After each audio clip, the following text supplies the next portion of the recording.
Hello everyone, welcome back to RetroComs. I'm going to be doing things a little bit different from here on. I'm going to be presenting my content in more bite-sized formats, one phone per video. Unless it's something like the V3 family or something like that. Right now, what we have here in front of us today is the Kyocera SE-44 slider. I'll have a quick look around the device. Of course, slider form factor. We've got our main keypad down here and the soft keys, D-pad and send and end buttons up top. Nice little screen. Extendable antenna, as was common back in 2002. It looks like a lanyard hook or wrist strap hook up here. Looks like a 2.5 millimeter headphone jack underneath the protective flap right here. And down below we have this proprietary charging port. So this phone was made in 2003, 2004, somewhere in there. And it's one of the oldest sliders I have in my collection. This would have been released around the same time as the more modern of the two Nokias I showed in my last video. So it would have been another option if you maybe wanted something a little bit more fashionable, maybe a little bit more compact. Or you're like me and just have a soft spot for clamshells and sliders. Well, let's see if this thing works. I had it charging earlier, so maybe it'll power on for me.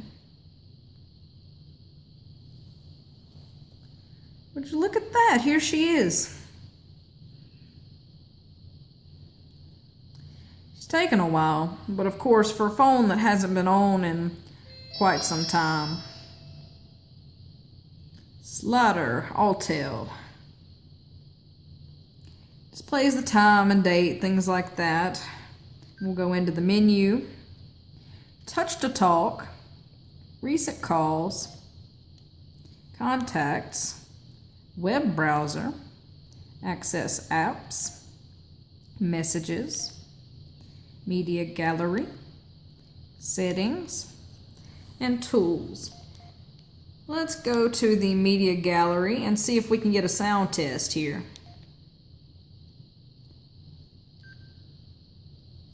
My sounds.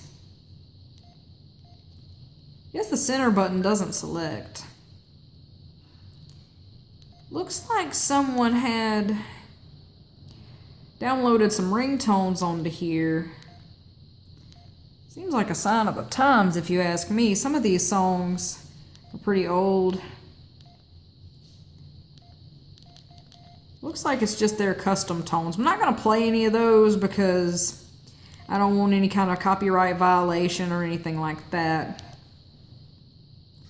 Let's see if I can check the ringtones in here. I'm used to pressing the center button to select. Sounds, ringer type. Let's see.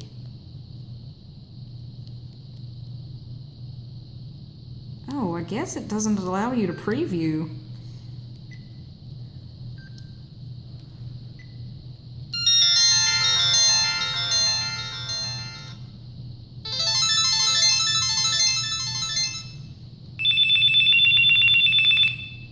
Pretty harsh.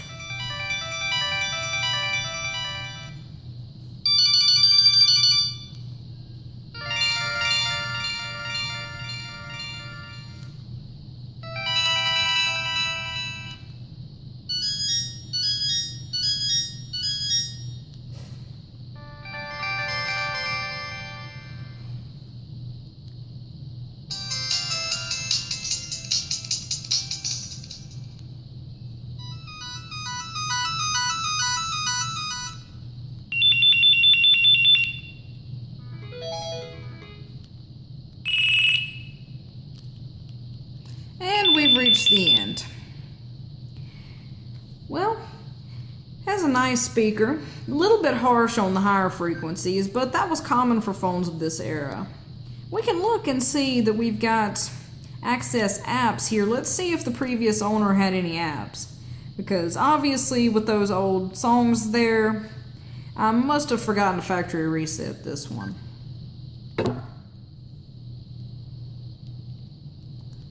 Uh-oh. You never want to connect to the shop on those old plans. You would get an outrageous data charge. It's taking her some time to load up. Let's see. Zingy music tones. Wallpaper universe. Settings. Ringtone jukebox. And MIDI ringtones 2.0. Seemed like common apps to have, and this person must have really loved their custom ringtones. I wish I could show those to you, but again, I don't want to get got with a copyright violation. Displays the time as a screensaver. Not sure how accurate that is. Let's see. It also has a primitive web browser. I'd say this phone was pretty advanced for its time. It seemed to be quite feature rich. Now, if you look around, oh, something else. Sounds like a weapon from Power Rangers or something. I forgot this phone did that, but that is a cool feature.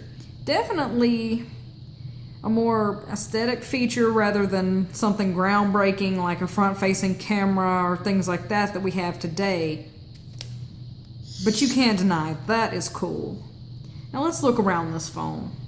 Speaking of cameras, it does not have one, but apparently it could download wallpapers and things like that, and it probably has some kind of MMS client if it had the browser and the apps and things like that. I know MMS was starting to become a thing at that point in time, but I'm not 100% sure of this phone's capabilities. Now, as you have seen, this phone is an Altel phone, and sometime in the mid to late 2000s, Altel was bought out by Verizon Wireless, and Verizon, unfortunately, does not support the old Altel phones, so I'm pretty sure this one cannot work on a modern network again, but it still powers on, and it still feels very nice in the hand. It's a smaller phone, and I'm sure it would fit very well into a pocket. So